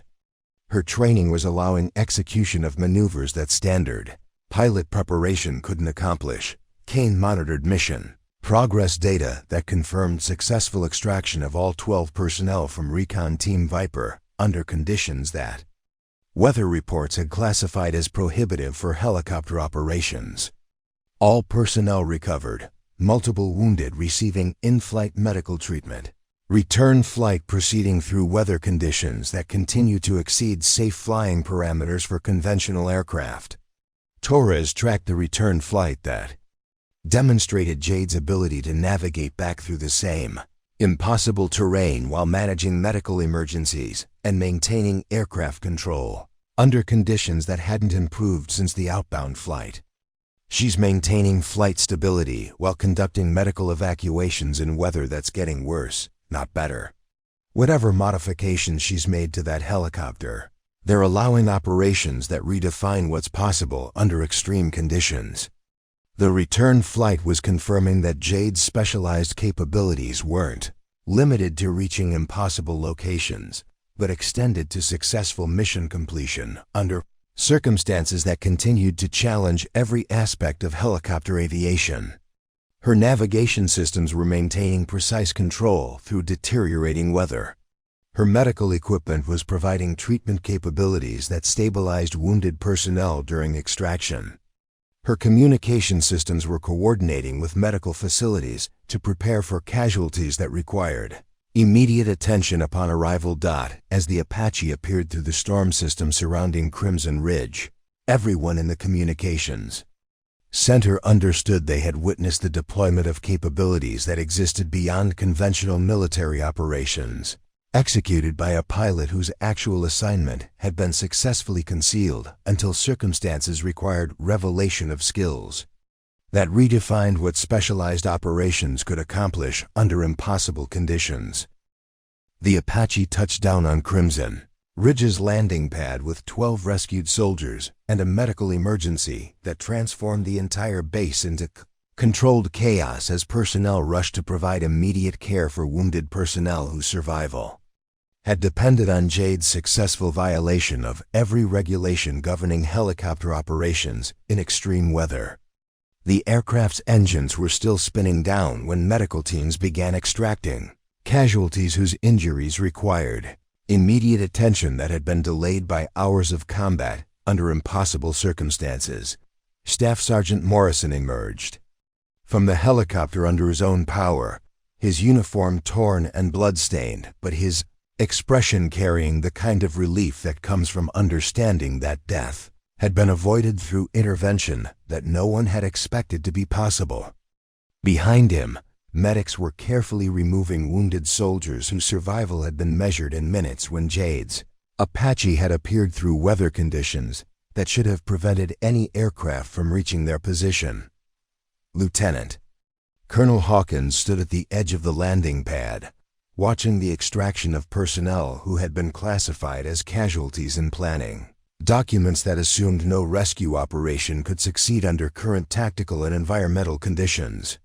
The 12 soldiers being transferred to medical facilities represented more than successful mission completion. They were evidence that her understanding of military operations had been inadequate for managing situations that required capabilities beyond conventional command structures. "Ma'am," Morrison approached Hawkins with the kind of direct communication that combat veterans used when addressing officers whose decisions had determined whether they lived or died. "I need to report that our extraction was accomplished by a pilot whose flying capabilities exceed anything I've observed in 8 years of special operations. Without Captain Winters' intervention, all 12 members of Recon Team Viper would have been KIA within 30 minutes of our last radio transmission." The formal language couldn't conceal Morrison's recognition that conventional military procedures had failed completely while specialized capabilities had succeeded under conditions that exceeded every normal operational parameter. His team had been rescued by someone whose actual assignment had been concealed from standard command structures until circumstances required deployment of resources that most military personnel weren't authorized to know existed. Major Sterling supervised the medical evacuation while dealing with the administrative complexity of documenting a successful rescue mission that had been accomplished through unauthorized use of aircraft violation of direct orders, and deployment of equipment that exceeded base-level clearance to observe. Ma'am, how do we report mission success that was achieved through actions that should result in court-martial proceedings? The question highlighted the institutional challenge created when exceptional results were produced through exceptional violations of procedures designed to prevent exactly the kind of independent action that had just saved 12 lives. Military documentation required explanation of how mission objectives had been accomplished, but the methods Jade had used existed beyond normal regulatory frameworks. Chief Kane approached with a tablet containing post-mission analysis that quantified the gap between what conventional operations could have achieved and what specialized capabilities had actually accomplished. Colonel, preliminary assessment indicates that standard extraction operations would have resulted in 100% casualties under current conditions. Captain Winters' mission success rate of 100% personnel recovery demonstrates why specialized capabilities were positioned at this location. The analysis provided mathematical validation for why conventional command structures had been inadequate for managing the crisis with Recon Team Viper. Normal procedures would have resulted in 12 Kier, while proper authorization was being processed through channels that couldn't accommodate the time constraints that tactical reality had imposed. Specialized capabilities had produced results that conventional operations couldn't have achieved under any circumstances. Torres coordinated with Regional Command to explain how Forward Operating Base Crimson Ridge had accomplished a successful extraction mission that higher headquarters had classified as impossible under current conditions. Ma'am, Regional Command is requesting detailed explanation of how we achieved mission success when they had already classified the operation as beyond feasible parameters. The coordination challenge extended beyond local command to regional and national levels where the existence of specialized capabilities had been compartmentalized to prevent unauthorized access to resources that exceeded normal military operational parameters. Jade's successful mission had been accomplished through capabilities that most military personnel weren't cleared to know existed, using equipment that couldn't be documented through standard inventory procedures. Captain Rivera, the base medical officer, supervised treatment of wounded personnel whose injuries confirmed the intensity of combat that Recon Team Viper had sustained before extraction. Colonel, these casualties required immediate medical attention that would have been impossible to provide if extraction had been delayed another 30 minutes. Captain Winters' timing was medically critical for personnel survival. The medical analysis provided additional validation for why specialized intervention had been necessary when conventional procedures had proven inadequate. Several wounded soldiers had sustained injuries that required immediate treatment available only at medical facilities that couldn't be reached through ground evacuation. The timeline for their survival had been measured in minutes rather than hours. When Jade had launched her unauthorized extraction mission, Brooks monitored communication frequencies that revealed coordination between multiple agencies, dealing with the administrative complexity of documenting successful operations that had exceeded normal authorization parameters. Ma'am, I'm receiving coordination requests from Joint Special Operations Command, Defense Intelligence Agency, and Regional Command about mission reporting procedures for specialized operations. The communication coordination demonstrated the institutional complexity created when compartmentalized operations intersected with standard military command structures. Jade's mission existed within authorities that extended beyond normal base-level command, but successful completion required integration with conventional reporting procedures that weren't designed to accommodate classified operational parameters. Sterling supervised the debriefing process for rescued personnel, whose testimony would provide official documentation of tactical conditions that had required specialized intervention beyond conventional military capabilities. Ma'am, Recon Team Viper's tactical assessment confirms enemy force levels and environmental conditions that exceeded parameters for standard extraction operations. The debriefing information validated the tactical analysis that had determined conventional rescue operations were impossible under circumstances that Jade's specialized capabilities had successfully managed. Enemy force positioning, weather conditions, and terrain challenges had created a tactical situation that required intervention. Beyond normal military response options, Hawkins reviewed mission documentation that would determine how successful operations accomplished through unauthorized methods would be integrated into official records without compromising operational security for classified capabilities. The challenge is documenting mission success without revealing specialized assets that need to remain compartmentalized for future operations. The documentation process required balancing official recognition of successful mission completion with operational security requirements that prevented unauthorized personnel from accessing information about capabilities that exceeded normal military parameters. Jade's successful extraction had demonstrated why specialized assets were necessary, but revealing those capabilities could compromise future operations that depended on maintaining cover. Kane coordinated with headquarters, elements responsible for managing classified operations that intersected with conventional military activities. Ma'am, Specialized Operations Coordination is providing guidance for documenting mission success while maintaining operational security for assets that require continued compartmentalization.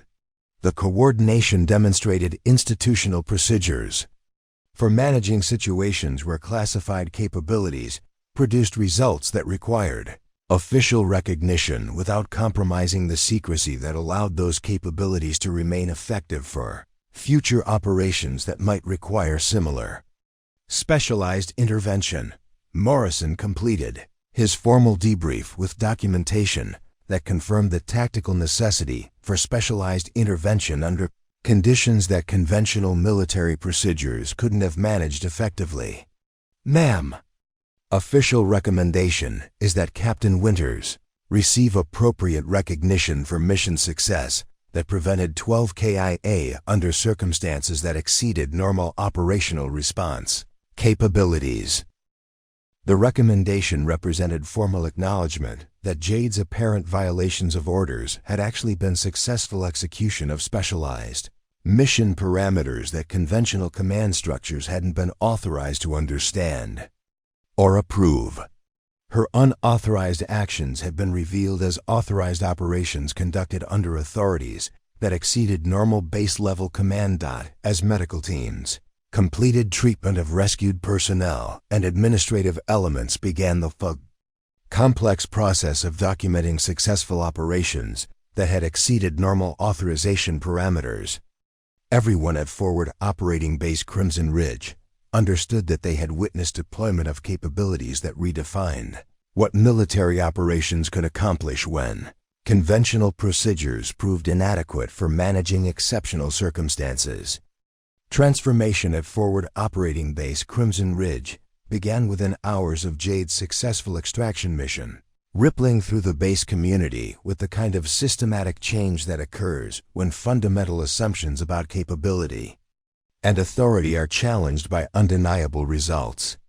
Word of the rescue spread through mess halls, maintenance areas, and duty stations with the velocity that characterizes military communications when extraordinary events require immediate integration into operational understanding. Sergeant First Class Daniel Murphy, who had been conducting routine maintenance on communication equipment when Jade launched her unauthorized mission, found himself explaining to incoming personnel that the pilot they might have heard described as a disciplinary problem was actually a specialized operator whose apparent violations of regulations had been successful completion of classified missions that most military personnel weren't authorized to know existed.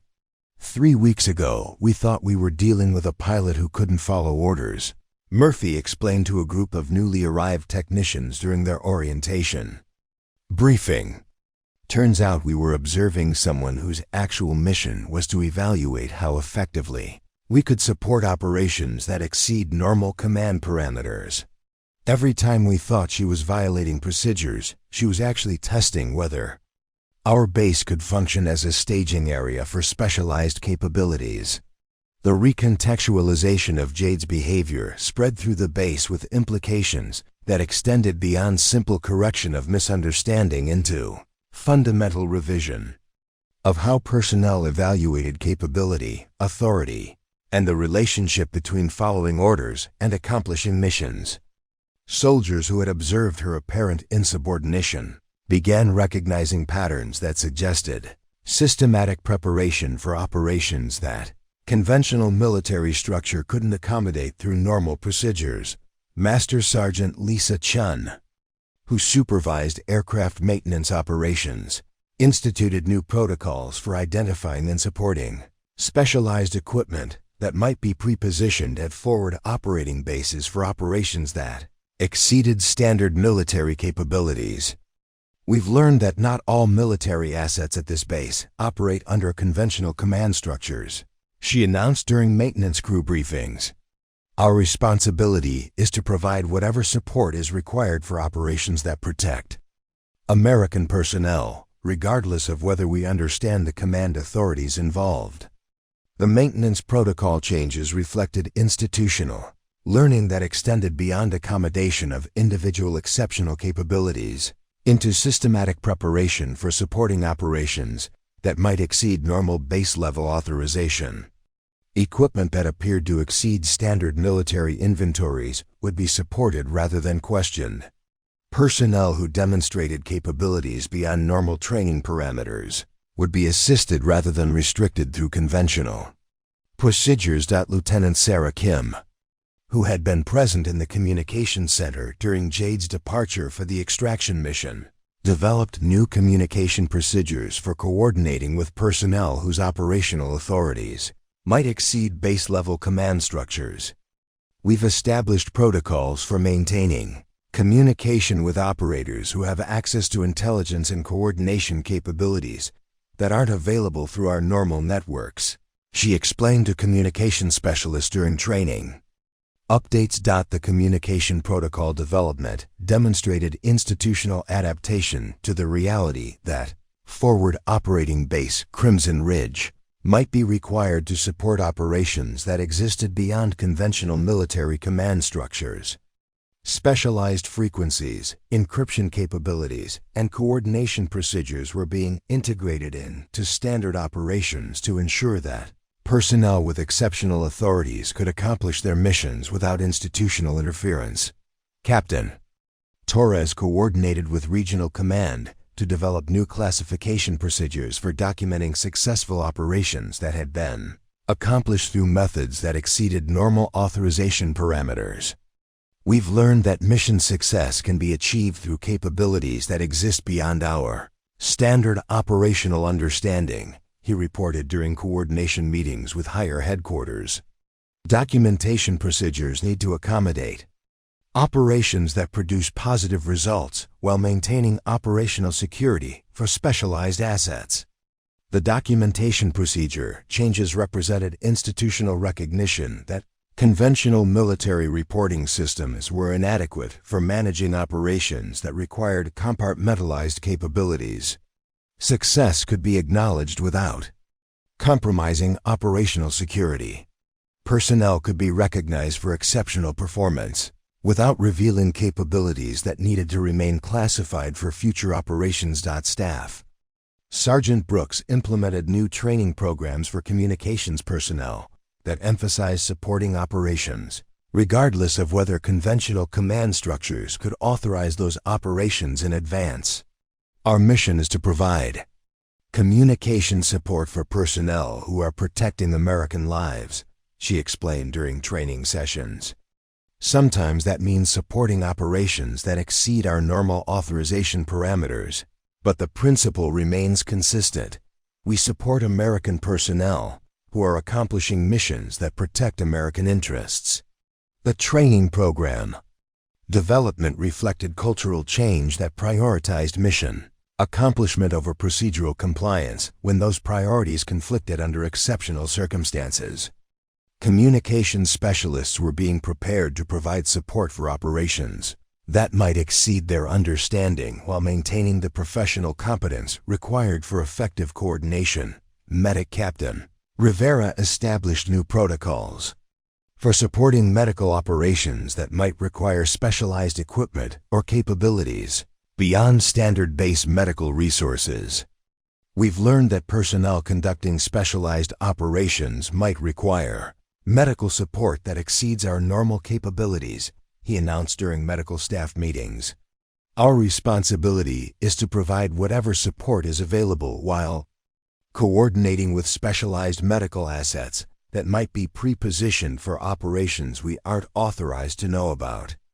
The medical protocol establishment demonstrated institutional preparation for supporting personnel whose missions might require medical capabilities beyond standard base resources. Specialized medical equipment would be supported. Coordination with external medical assets would be facilitated. Personnel would receive appropriate care regardless of whether their missions existed within normal command parameters. Major Sterling developed new procedures for coordinating between conventional command structures and specialized operations that might be conducted from forward operating Base Crimson Ridge without advance notification to base personnel. We've established coordination protocols that allow specialized operations to be conducted while maintaining conventional base operations, he explained during staff meetings. Our mission is to provide whatever support is required while maintaining operational security for capabilities that need to remain compartmentalized.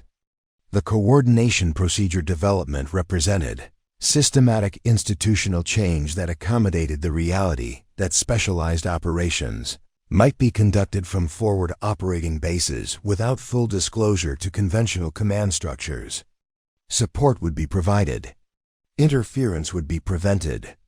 Operational security would be maintained. The transformation extended beyond formal procedure changes into cultural shifts that emphasized recognizing capability regardless of apparent authority relationships, supporting mission accomplishment, even when conventional procedures seem to prohibit necessary actions, and understanding that American military operations included capabilities that existed beyond normal command structures for reasons that protected both operational effectiveness and personnel safety.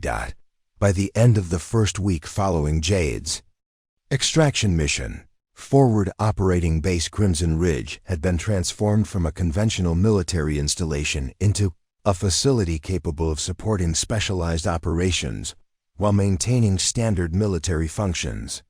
Personnel understood that their base might serve as staging area for capabilities they weren't authorized to know about. Equipment that exceeded normal inventories would be supported. Operations that seemed to violate conventional procedures might actually be authorized under command structures that exceeded base-level authority.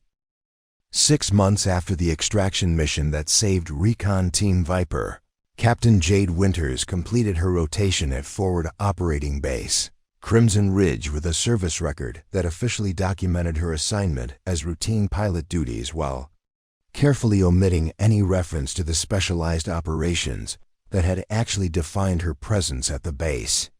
Her departure was marked by the kind of understated professionalism that characterized personnel whose actual contributions existed beyond official recognition, but whose impact had fundamentally transformed how an entire military installation understood the relationship between capability, authority, and mission accomplishment.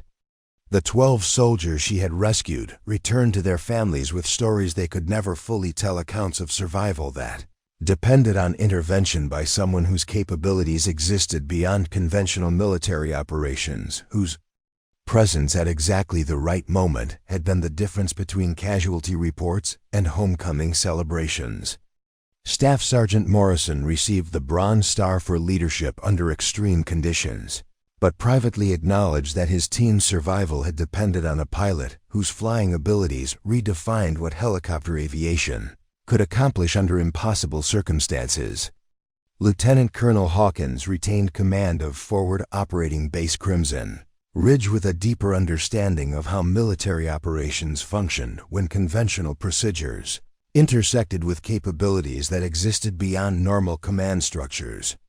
Her leadership style evolved to accommodate the reality that effective military operations sometimes required supporting personnel whose authorities exceeded base-level command while maintaining the institutional discipline that kept standard operations functioning effectively.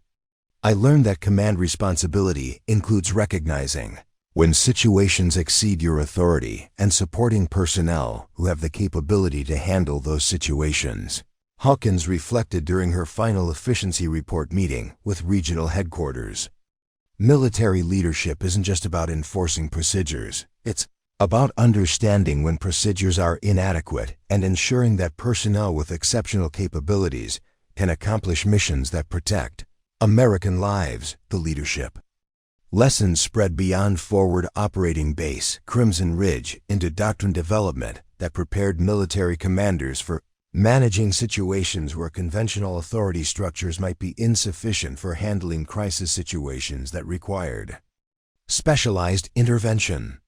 Command training programs began incorporating scenarios that tested commanders' ability to support operations they might not fully understand while maintaining operational security for capabilities that required compartmentalization. Major Sterling accepted promotion to lieutenant colonel with responsibilities that included coordination between conventional military operations and specialized capabilities that might be pre-positioned at forward operating bases for missions that exceeded normal command parameters.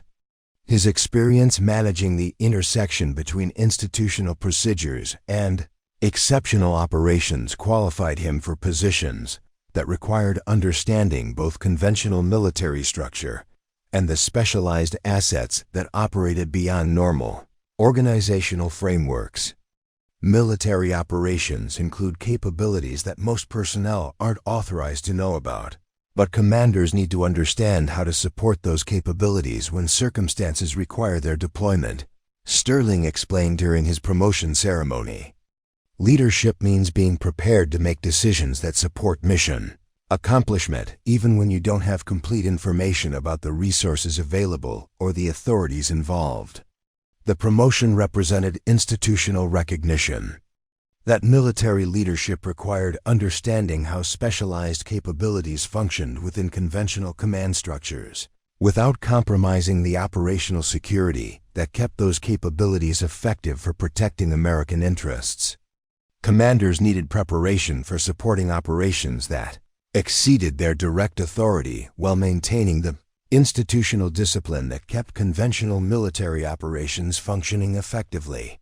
Chief Kane received assignment to specialized operations coordination, where his experience managing the intersection between conventional military operations and compartmentalized capabilities qualified him for positions that required technical expertise in supporting assets that existed beyond normal military inventories. His understanding of both conventional military procedures and specialized operational requirements made him invaluable for ensuring that forward operating bases could support missions that exceeded normal operational parameters. Captain Torres developed expertise in coordination procedures that allowed conventional military installations to support specialized operations while maintaining operational security for capabilities that required compartmentalization. His experience during the Recon Team Viper crisis qualified him for assignments that required managing complex coordination between multiple agencies and command structures that operated under different authorities and classification levels. The personnel development that resulted from exposure to specialized operations demonstrated how military careers could be enhanced by understanding the full spectrum of capabilities that American military forces deployed for protecting personnel and accomplishing missions under exceptional circumstances. Experience with operations that exceeded normal parameters prepared military personnel for leadership positions that required sophisticated understanding of how American military capabilities functioned across conventional and specialized operational domains. Beyond the immediate personnel impact, the transformation at Forward Operating Base Crimson Ridge contributed to broader institutional learning about how American military forces could maintain conventional operational effectiveness while supporting specialized capabilities that required compartmentalized authority structures. The lessons learned influenced doctrine development, training programs, and command preparation that better prepared military leaders for managing complex operational environments. The story of Captain Jade Winters and the extraction of recon. Team Viper became part of professional military education, though heavily sanitized to protect operational security while preserving the essential lessons about capability, authority, and institutional adaptation. Case studies examined how conventional command structures could support operations that exceeded normal authorization parameters without compromising either conventional effectiveness or specialized operational security. Military Academies Incorporated.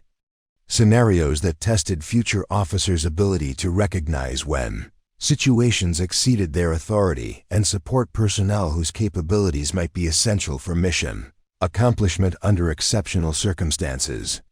Leadership training emphasized the importance of supporting operations that protected American personnel even when those operations existed beyond complete understanding or direct authorization.